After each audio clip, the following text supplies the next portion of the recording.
chat are the slides as well as the instructional booklet, which you could also download from the actual database.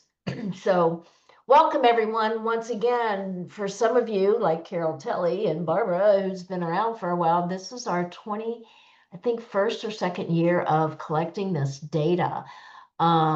So that's really exciting. We're going to be sharing the impact of this at NARF on the impact it's had on policy this fall. So we're excited about it. So again, as people are entering, make sure you can get the slides. You can get the instructional booklets as well. You could just download those. Need to introduce some of my colleagues here that are with me. The only two that are really with me today is John Andresen. He does a lot of the data analysis with me, and he's the king of the duplicates. I will tell you, we will talk about those duplicates again, but we always spend some time. Shelby Mae Flynn, she's also a project assistant, and she will sometimes you'll hear from her. And probably the main person that if you have an IT issue will be Arun Pensamasa, who's that really has done a phenomenal job with trying to make this database as simplified as possible. So I thank them, and you'll see their names again. So for those of you who just joined, just a couple reminders, we are recording this. It'll be on the website for those staff that couldn't attend. In the chat room are the slides as well as the instructional booklet. And I'm going to go slow, and please, people who've been doing this, Carol Telly, for a while, please help give advice. Last time we did this last year, people had some really good suggestions of how they do this within their organization. When we're done, and once they are able to make this accessible, we will have this uploaded for folks to hear at the Institute's website. You could go to a couple different ways. Here's the link. It's in that the slides. But if you go under what we offer under employment and DESOS, we will have the most recent one there. I think the 2024 is still there. So we will make sure that is updated for all your staff that weren't able to attend. Stop me along the way. Everyone's muted because we didn't want to hear background conversations, but stop me and ask a question. That's just the best way that we're going to figure this out and learn. So here's what you'll have. If I need to go into the actual database, I will, and share some things. I have the slides to show as much as I can. And here's the website to actually get into it. As you all have probably noticed, Indiana University has changed their email addresses. So it's iu.edu versus indiana.edu. So please make sure you check on that when you're sending questions to the DESOS at iu.edu. Here's what we hope to do. We know there's, again, as I said, a lot of new people coming in. So, and entering the data for the first time within a lot of organizations. So we just are going to try to go slow and answer as many questions and clarify any definitions you may have. So why do we do this? For those of you who've been around the block a few times, you know that DDRS, the Division of Disability and Rehab Services, including the bureaus of both disability services and vocational rehabilitation, use this data as to look at the benchmarks of what's happening, of where people spend their day. I know it's presented every year to the DDRS Advisory Committee. It goes to the director. And there are times where legislators have asked for it. So we're very careful of making sure that we're providing the best data that we can. Everyone gets the report. We send it out statewide. NARF gets it, ARC, DDRS, the Governor's Planning Council. We post it on our website. And so we will make sure every organization gets the report as well. And it includes the outcomes as well as what organizations responded and their total numbers. So that helps. DDRS look sometimes and say, wait a second, what's happening within the one organization that's not, they should have a higher number or a lower number, whatever that may be. Shelley Thomas is our contact within the Bureau of Disability Services, who tends to really monitor this with us. She probably, I won't be surprised if she sends out a reminder in about a month or so to be entering that data.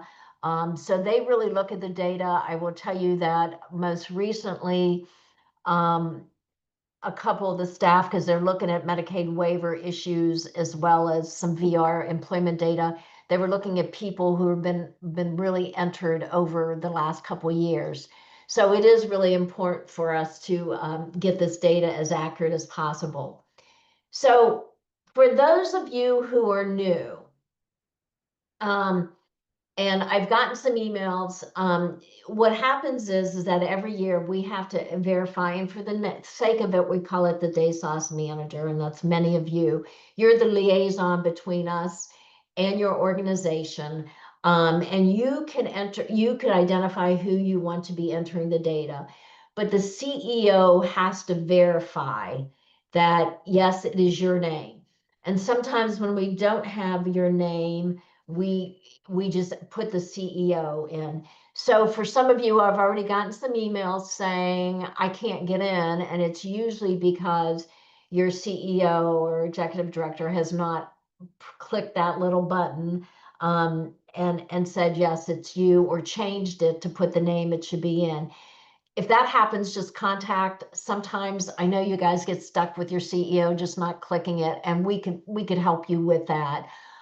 We just need to know that the person of you, that DESOS manager liaison, is set the appropriate permissions, where you're not only allowed to enter the data, you could edit the existing data, you have the reporting options, and you enter people, identify people that's your staff. You identify the staff to be able to enter that data. So usually there's one or two, depending the size of the organization, that could enter the data. Once an individual has an account has been created, which is usually their email, and again, when people leave, we try to get rid of those old emails. You could be sent a temporary password. You could even do it at the first login. And then you could create your own password that you could remember there. So again, this is a place that I know sometimes people get stuck, can't get in. Sometimes your CEO, if that's what's happening, we could assist you to get you in there. So let us know if there's anything that you need or need help with on this. Okay, we're good. So sometimes you go back to your CEO, sometimes you can't find your CEO, they're gone for a while. Go ahead and contact desos@indiana.edu or iu.edu, and then we will help you get in. It's pretty easy. We could click the acceptance. This is due June 23rd. It's going to be our cutoff date, that at the end of that day, that morning, the next morning, we will download the data and we will begin. We would like to get a report to the state by mid, and we try really hard mid July at the latest. Oh, Carol Telly, I just saw your little chat there. How old we are, you better believe it, Kelly. We've been around that block. Okay, so June 23rd, I'll send out reminders. You'll probably get a reminder from Shelley Thomas from Bureau of Disability Services as well. So, Teresa, we just have a yes, question in the chat about start date in terms of when people can start. it's open as of now. So when we get done today, you can go and just enter your hearts away. And we monitor that. So some people got a reminder, some CEOs got a reminder about a week and a half ago, a week ago, saying you've got to go ahead and enter this, because we could tell who approved and who did not. So we're trying to send those reminders. And then we also have reports about who's entering. So I could pick on Carroll Telly, Benchmarks has a large number. So if all of a sudden they only have 2 people, I know they haven't been entering. I could see how many people are entering, and it's how I monitor and send those gentle reminders. Okay. Um, so who are you entering data for? Who is this? This is anybody getting the Bureau of Disability Services day habilitation, day services, individual or group. There's some organizations here that may only have 4 or 5 people you're serving throughout the day program, and you do it individual, you just enter them. Employment services are required to enter this data. So what our main question, and I'll say it again, is, what the state wants to know, or what do people do during the day? Where do they spend the majority of their day?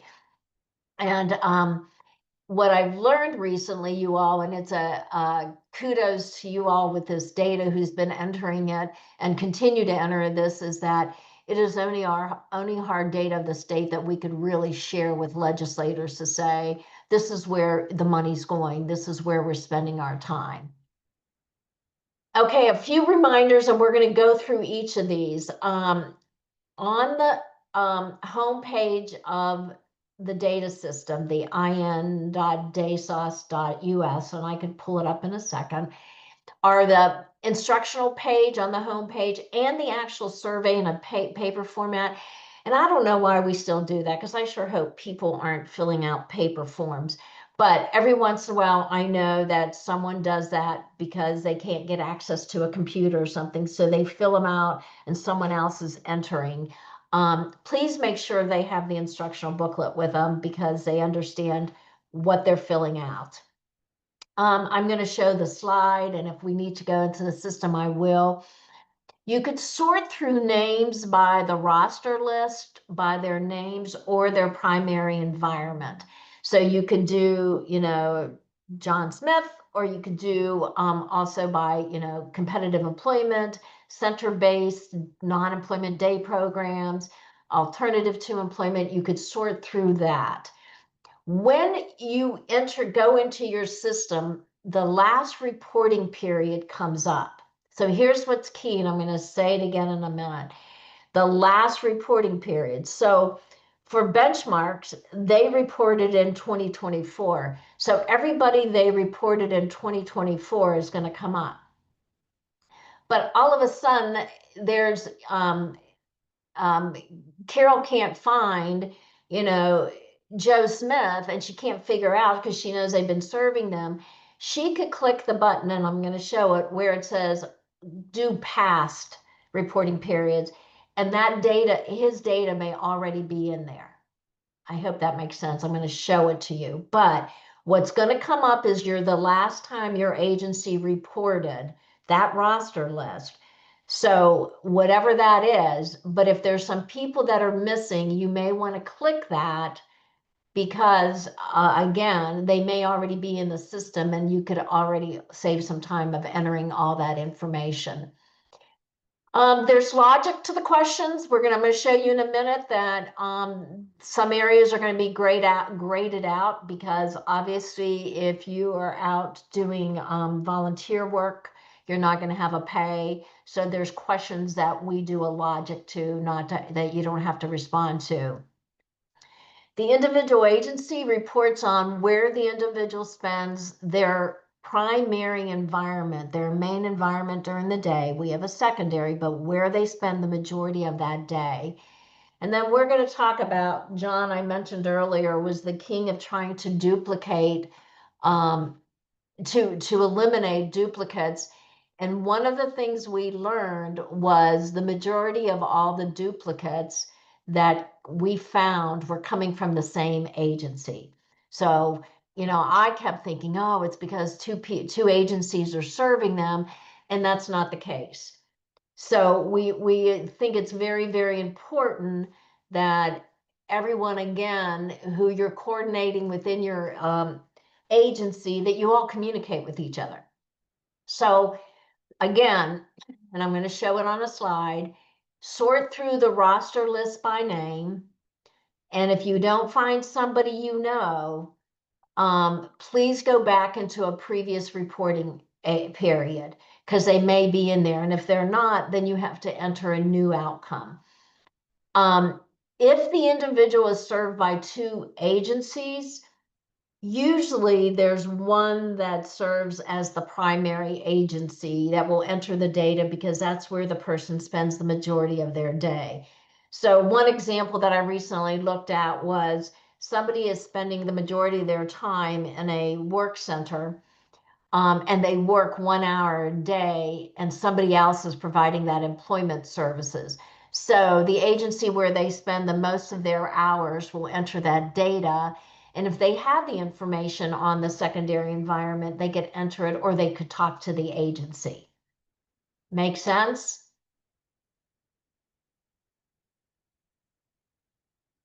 Okay, let's see what it looks like.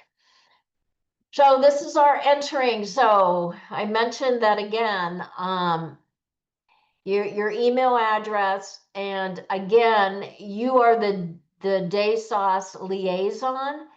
And if I try to go in, I'm one of your staff, and you haven't approved me yet, to come in and enter the data, you probably won't be able to get an account. But once you put that email in there, then you could put request an account or forgot the password. Here's the due date. The instructions are on the home page, and we will be changing this contact. We'll still get it, dasos@indiana.edu or iu.edu, and that's how we'll get the information. Here's the home page. You could download, I already have it, I know, in the chat room, the instructional booklet. Here's that paper survey that I'm hoping we don't have to use. And from this page, you could do a lot of things. You could do the roster list from here or up here. You, as the DESOS liaison, could run a report to see how many people have been entered. You could search a record. And this is really good that you could find out if someone's already been entered. Teresa, Or, you have two questions in the chat real quick. sure. So first from Cindy, she wants to know, does this include PAC and DHI? Not PAC. What's DHI? I'm blank on it, sorry. For not personal assistance care, or no, this is habilitation, day, individual or group habilitation, employment, work centers, looking for a job or volunteering, community access. Hopefully that makes sense. Yeah, and then the second question was, should pre-eds participants be entered? No, pre-eds do not have to be entered because, one, a lot of them are in high school and you may or not be serving them as an adult. Some of them are younger, and we have that data from VR. We could pull it into this, but we made that, oh, sorry about that. We made that decision, I think, a couple years ago. So you Right. do not have to put in pre-eds.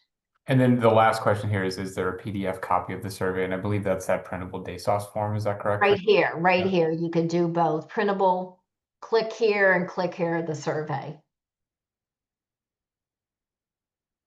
And if something happens, email us. We'll get you stuff. We want to make this as easy as possible. So, do you think I have enough arrows here on this slide? It was so much fun doing the colors. So, I go in and what happens is the last reporting period comes up, and here it is. They come out automatically, but I know that I entered people before.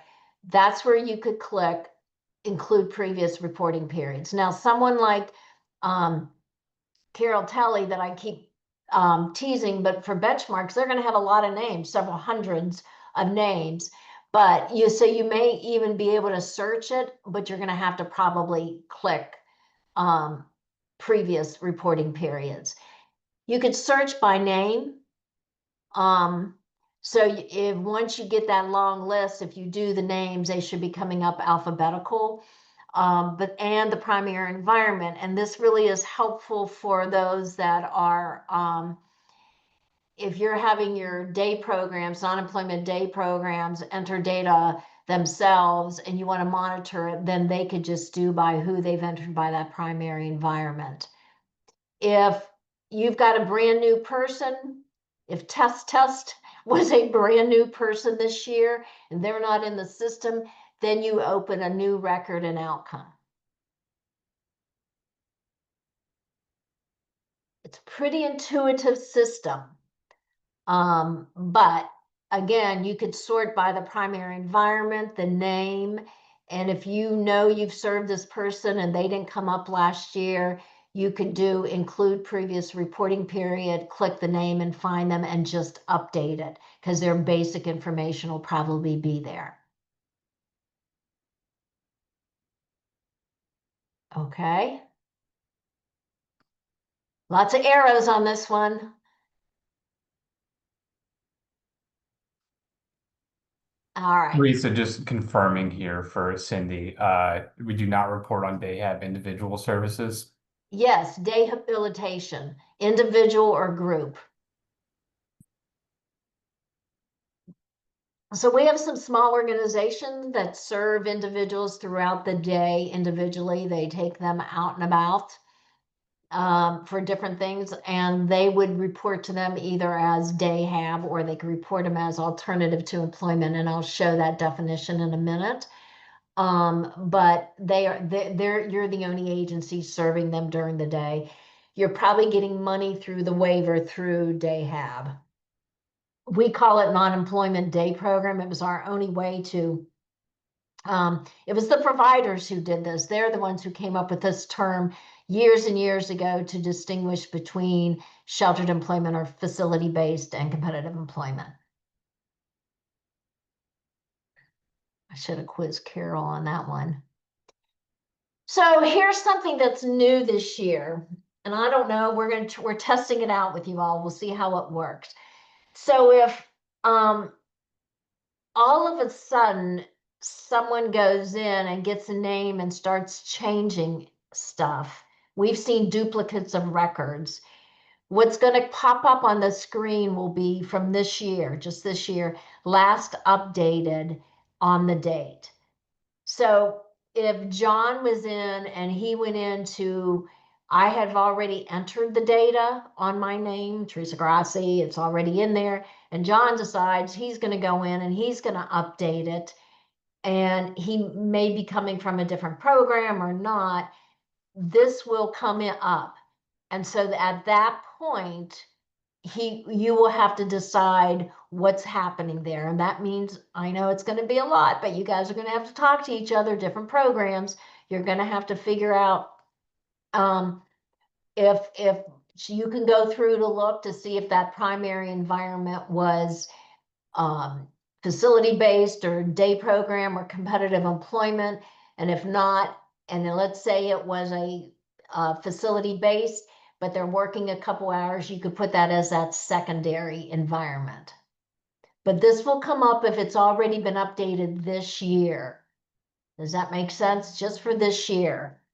I'm sorry, it jumps on me. And that's what you should see. It won't have the green or the big arrow on it, but it will have that little statement on it.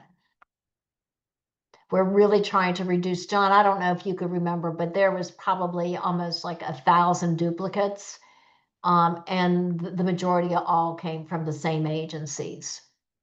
So just a couple reminders here as we keep going on. Enter and update the people you were serving at the time of data entry. So April now, 30th to June 23rd, whoever you're serving, remember this is a snapshot in time. And what we've learned, the trends don't change much. That's why we do this once a year. For those who appear on your roster list, but you're no longer serving them, they've moved, they've left, they've moved to another agency, go ahead and click no longer receiving services. So that means next year they won't come up on your list again. Here's the two things to remember. The city is where the main day and employment provider agency office is. And so if I may be out there in serving in a different county, but my main office is Bloomington, I'm going to put Bloomington. even though I may be providing services in Brown County. So the city is where the main office is. The county is of the services. So we know someone like Benchmarks serves a number of different counties. Their main day program and employment provider agency is in Fort Wayne, but they serve St. Joseph County and Wayne County. And so that's where those services for the individual is being provided. If you forget, there's a little I in the database. You click on that little I and it'll provide that definition. Teresa, just a quick question here.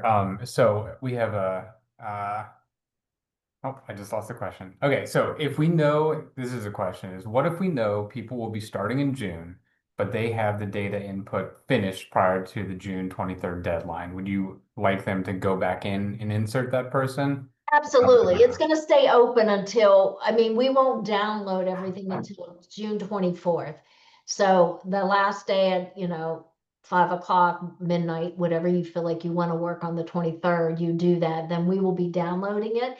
It just gives yourselves a little more credit to the state to say the number of people you're serving, and it tells them where people are spending the day. They really, in the last 5, 6, 7, 8 years have been looking at this data even closer than they go through the periods, as we know, depending on the leadership, but they're really looking at this data closely, and it's been helping a lot in different ways. So give yourselves that credit. And then one more, I apologize. If somebody comes across a duplicate in their portal, how do you want to handle that? Do you want them to send us an email that they have a Yeah. duplicate? So if you have a duplicate, you take one of them and update them for this year. Okay. So if John comes up, Andresen comes up twice, then you could look at the data and you just update one. And so next year, the one that you updated this year will be popping up. Does that make sense? We archive some of the duplicates down the road, but right now, for our sake of it, that's all you need to do is update one of the records. Because we could actually see how many are in there. So here is, here's updating or adding a new person. If if they no longer are receiving service from you, just click here. But we had to put this through so that, yes, the individual is still receiving services. So you're going to update all of the information. Last year, someone said they have the basic survey front page they use when they do intake. So they have all this information ready to go. It was a great little suggestion. So this is updating. And then all that this one is to go ahead and update for it. It's not a new record. This is pretty basic. It's in the definitions of basic demographics and the impact it has on their everyday life. Again, the definitions are pretty clear. Primary and secondary disabilities, mobility, behavioral issues, levels of support for behaviors. And oops, that came out twice. And then communication. And then we get into levels of assistance. Again, the definitions are pretty clear. And then primary environment. Again, where do people spend the majority of their day? So here's some things to think about when you're doing that. Facility base is a work center, sheltered workout, whatever people are calling it. The paycheck comes from the provider, CRP, and they work alongside other people with disabilities. You would put facility based. Competitive integrated employment, non-disabled individuals, prevailing wage. We don't have too many at self-employment. Group employment, we do have some. The numbers are low, but we still have some. And then non-employment day program is day habilitation services. And then alternative to employment is they're looking for a job. So all those people you're serving that are in discovery or having career planning activities, or for those that just serve individuals individually, you may be doing some volunteer work or community access. We have people that are retired or we have people that we know for lots of different reasons are choosing not to do anything.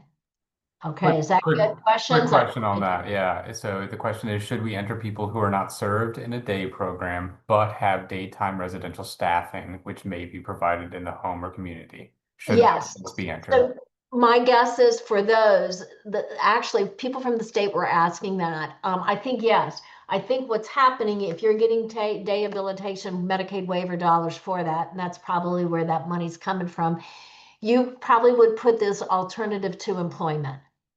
And I'll get into that definition, but that's where, oh geez, sorry, I'm clicking too fast. You may be doing some community access with them during the day. You may do a little volunteer work, or just the choice. But what I see a lot of are people going out and doing some life skill training with the individual. You're going to the grocery store, you're going to the Y, you're exercising, you're going to restaurants. Does that make sense?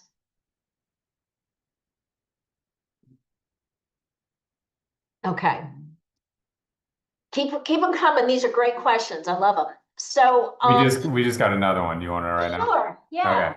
Okay. So we have a participant who is asking, we are a pre-voc provider, but we are also providing community-based services, volunteerism, job tours, etc. Do we list the services we are providing as two different environments? Well, yeah, well, you could, and I'll show you in a minute on secondary, and I'm gonna let you make that decision. Um, so if you are doing non-employment day programs, Um, no, that would be probably more group, alternative employment. You could, if you wanted to capture both, I'm going to tell for those that are new, this was a long conversation with a lot of the providers when we were developing this data system. They wanted to capture at least two environments. So you could put one as the primary, and then there's four questions for a secondary environment. You could put that other environment there, and I'll show you, and you can make that decision. But where this individual does most of their day is what you should be entering as that primary environment. I'll come back to that again. That was a good question. Non-employment day programs tend to be with some, here it is, non-employment day. They're doing life skills. This is usually tends to be small group day programs. Sometimes it's within the facility of the workshop or a shopping area or a standalone building or other, and you could put it.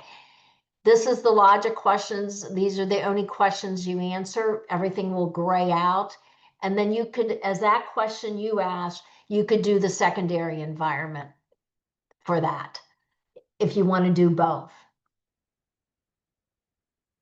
Alternative to employment, again, here's those choices. This could be their primary or their secondary based on the question that was just asked. They're retired. Although I got to tell you all, in our VR project, Support Employment Plus, we have probably 5 or 6 people in their 60s looking for a job, and we have one person 71. And I'm just absolutely in awe that they're looking for that job. I'm so excited. I hope we find something quick for them. So here it is. Choice, if they're looking for that job, you're doing work-based learning, job club with them. That could be looking for the job. Daily living skills, restaurants, grocery shopping, exercising could be community access. We have these definitions. Volunteer, their choice that they don't want to do anything. Sorry, I really apologize. Or that they are retired and they are enjoying their retired life. Okay? We have a couple more questions here in the chat. Sure, bring it on. Okay, so first one here is our day habilitation is a mix of in facility and in the community. Are you saying that those are two different environment types and need to be Yeah, listed as primary and secondary? no, I would do as one primary, and it sounds like you always start your day in the facility. My guess is, and you go out every single day or just a day a week or twice a week. And if that's it, is then just put it in the facility. That is fine. Okay, second We know a lot of question. day programs are doing that, so it's not like we know that. So Second question here is, I have clients that attend another company's day program, but we provide individual habilitation in the evening. Do I enter data for them or does the other facility? The other facility does. This is for day. Where do people spend the majority of their day? Keep telling yourselves that, for John, where does he spend the majority of his day? And that's what I keep asking. And we know that there are individuals that have sometimes 3 environments. I know of a person who has 4 different environments, but again, where do they spend most of their day? And sometimes you got to choose. I see a lot of split between facility-based and competitive employment. What are the most hours? If they're equal, put competitive first, but that's where do they spend most of it? Okay, one more question here.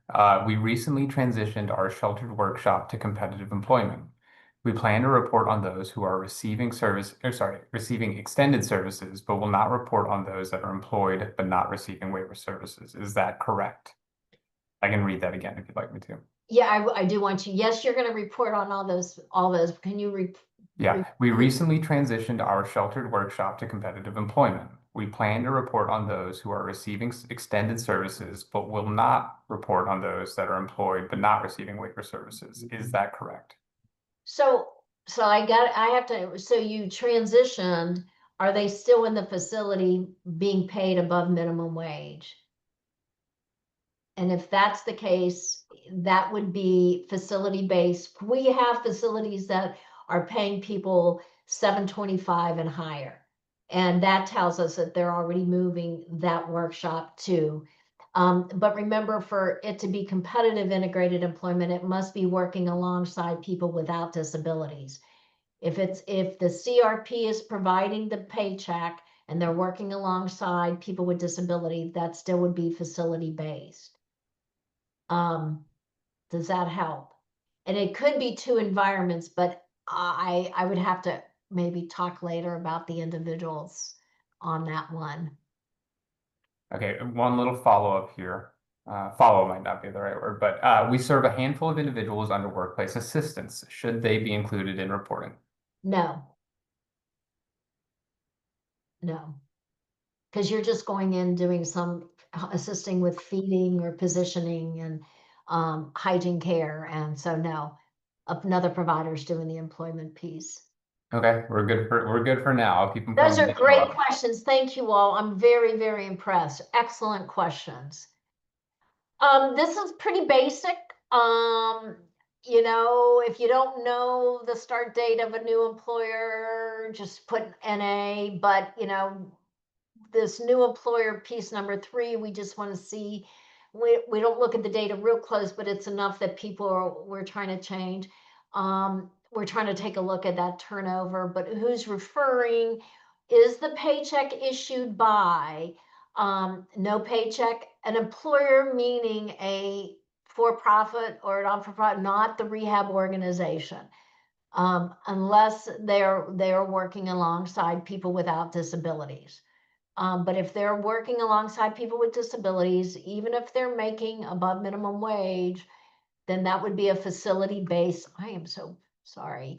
That would be a facility-based, and that would be from the rehab organization. These are pretty easy. If there was a job loss for any reason. Now, again, if you're in non-employment day and or a alternative to employment, these questions wouldn't come up. And then the type of work, and try to do your best guess of, and if you want to put other, that's fine. We sort of try to categorize as much as possible. So here there will come up again, non-paid hours, paid hours, and this will come up for facility-based and competitive and group employment and self-employment, hourly earnings, and then any employer benefits that they get. And then, we tend to know that a lot of people get SSI or SSDI, but also we want to see if they're on Medicaid and Medicare as well. And do your best. You should know most of these. So in the immediate environment, this is an interesting one. So obviously, excluding the paid staff, if I'm doing one-on-one, the number of individuals without disability If they're out doing dining or daily living, you could sort of do that 1 to 5. But if you're in a day program, again, it would be 0 number of individuals with disabilities, and that would be again the numbers 2 to 4, 5 to 8 or 9 or 10. It's pretty self-explanatory.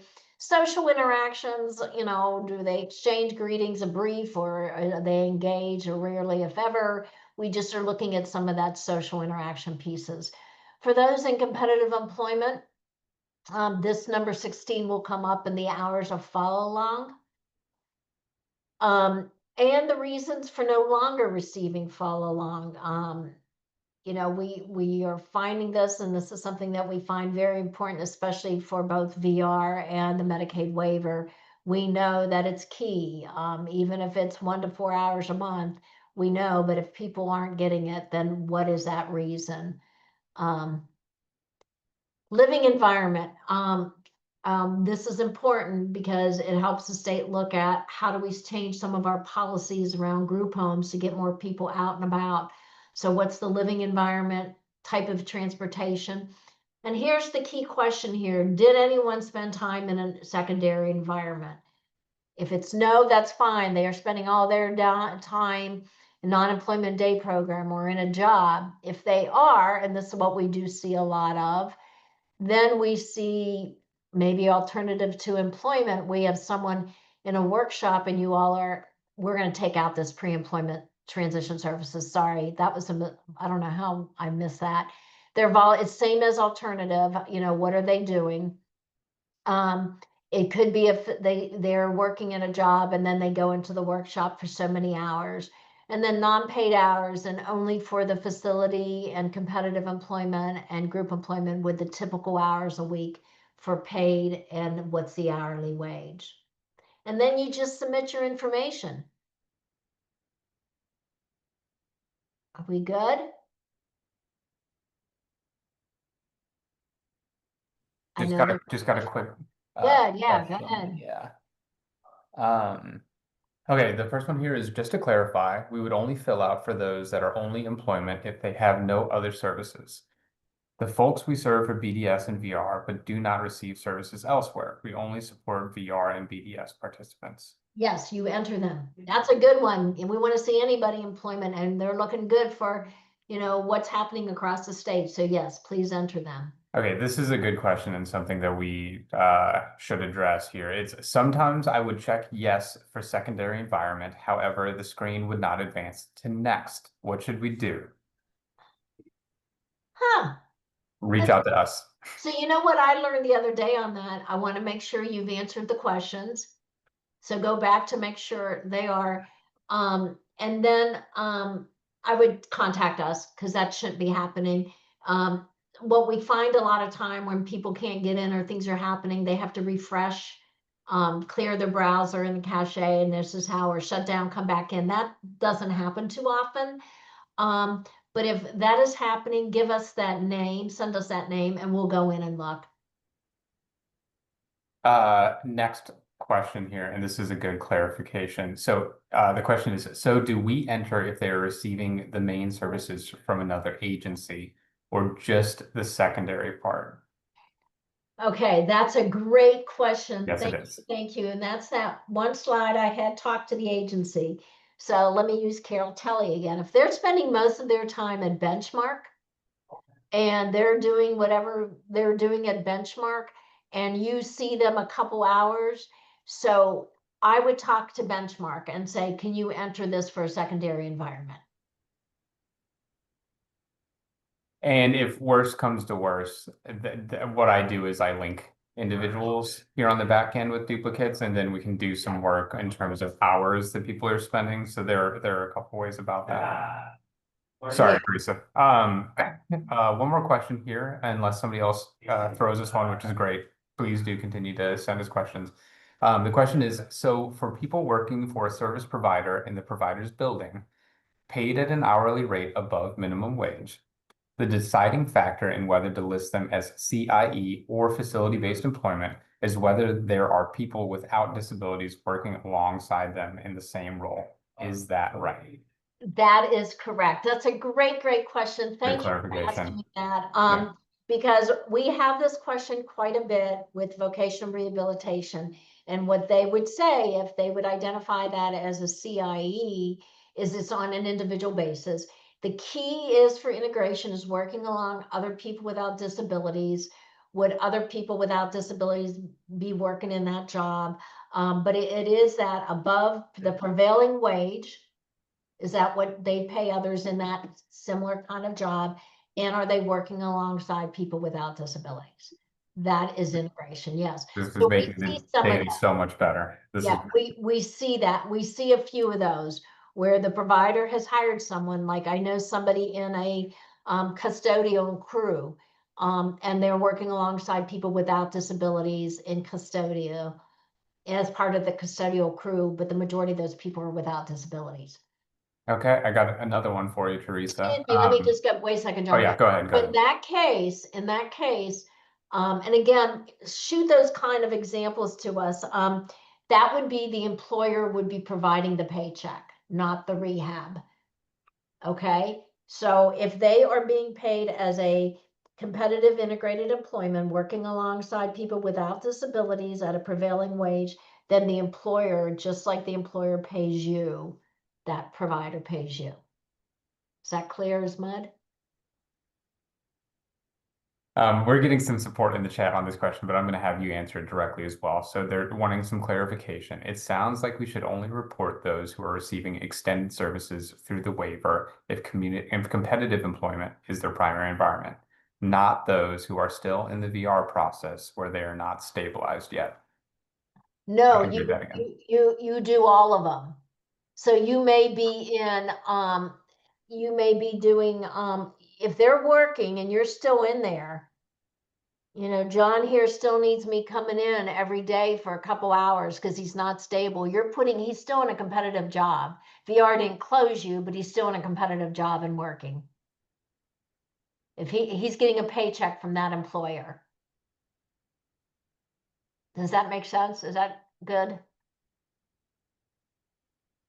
Okay, that's us for right now. That's what supported employment is. That's what we do. That's, yeah. Um, the data entry, I think it's all good. We haven't had this problem with the S at the end for a while, but I do put it in as a reminder just in case. And what else? Whoops, it went backwards again. Due date. And I would just say, contact us, ask questions, whatever that may be. I know a lot of you sometimes do both DESOS and me, and that is absolutely fine. I am fine with that. Whatever works for you all, do it. Just get those emails to me. I monitor pretty regularly. And if I happen to forget, because I know that surprises some of you, send a gentle reminder, forward it back on, you know, but and if it comes to both, that's great. I could figure that out.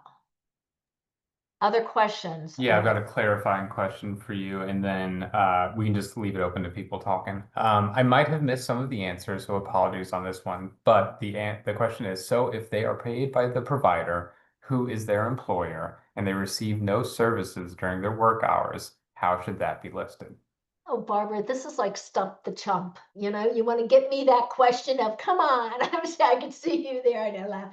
So no, even if they get services like a support, an employment specialist comes in and checks on them or anything, even if they do that, that's competitive employment.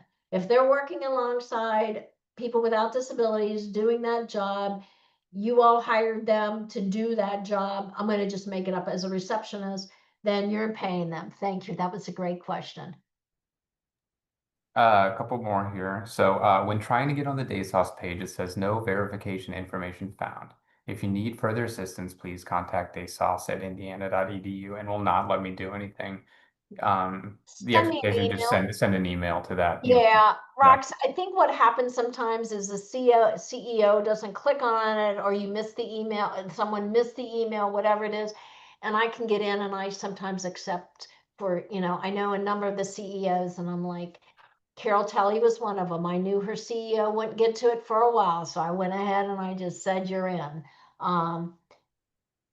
So yes, please report all, and if you have questions, just send to us, DESOS at Indiana or IU, we get them both, or to me, and I will go into the system.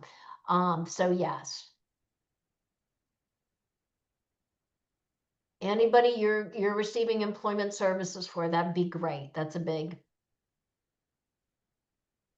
And I will tell you all, for another project we're doing with VR because of DESOS, we're doing some really, really nice before and after pictures. People who've been in, facilities for a long time, and now they're working competitively. And so Teresa Colzar is pretty excited about getting some before and after pictures. So kudos to you all.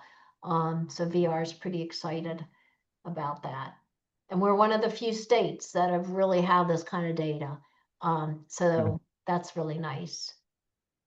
Teresa, when folks want to find these slides or the recording later, where would they find them? The slides are in the chat. They could download them at the very top. I have them. They could download them and the instruction. And then the second slide we talked about, our website will be, if you go to iidc.iu.edu and under events, no, what's happening, what we do, and see, I already forgot what our website looks like, what we do, and go under DESOS, and they will, employment DESOS, and the recording will be there. Give us a couple days, because we also have to make sure that it's accessible, and that always takes a little bit more time. I put that website in the Good, at the as very well. bottom, thank you. Will the link to the recording be shared, Teresa? Yeah, yeah, if you go to the website, that's where it'll be. That'll be the recording. So for those of your staff who could not attend, it may be helpful. Please reach out. I'll ask, this is my block of 2 months that I live in the DESOS world, and I'm always, and I love for Arun to, as an IT person, stump him sometimes. And a clarification, so there is a video up on the website right now. That'll be last year's. That's last year's. We will have the new one up in a few days. Yeah, we'll take that. We'll have Joel take that down, John, Okay. if he can. Can you share the slides again for anyone who logged in after? It should be at the top, but let me. Yeah, anybody who logged in after you started, it's not there anymore because I actually Okay. can't access them either. So if you could put that in there again, that'd be great. Let me do this right now. Hold on 1 second. And I will put it in. Wonder what did they go away?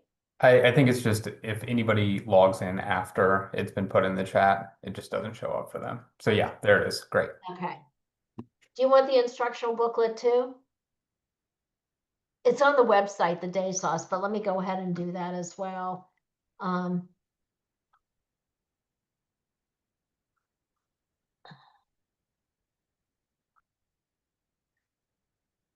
where they went.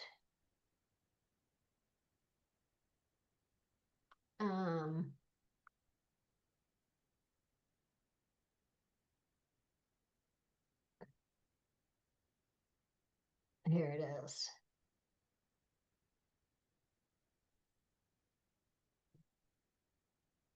All right, if that's it, it is 10:26. I'm giving you 4 minutes back. Happy to stay on and answer any questions. Email me. We'll help. I'll walk through anything with you. Okay? All's good? In the early childhood world, they say if you're happy and you know it, clap your hands. Now I want that song to stick in everybody's head today, and you start singing it. There you go. Hey, everyone, have a great day. Thank you. Thanks, Carol. Please reach out to us. John, thanks for your help. Absolutely. Free to reach out. Have a great day, everybody. Bye.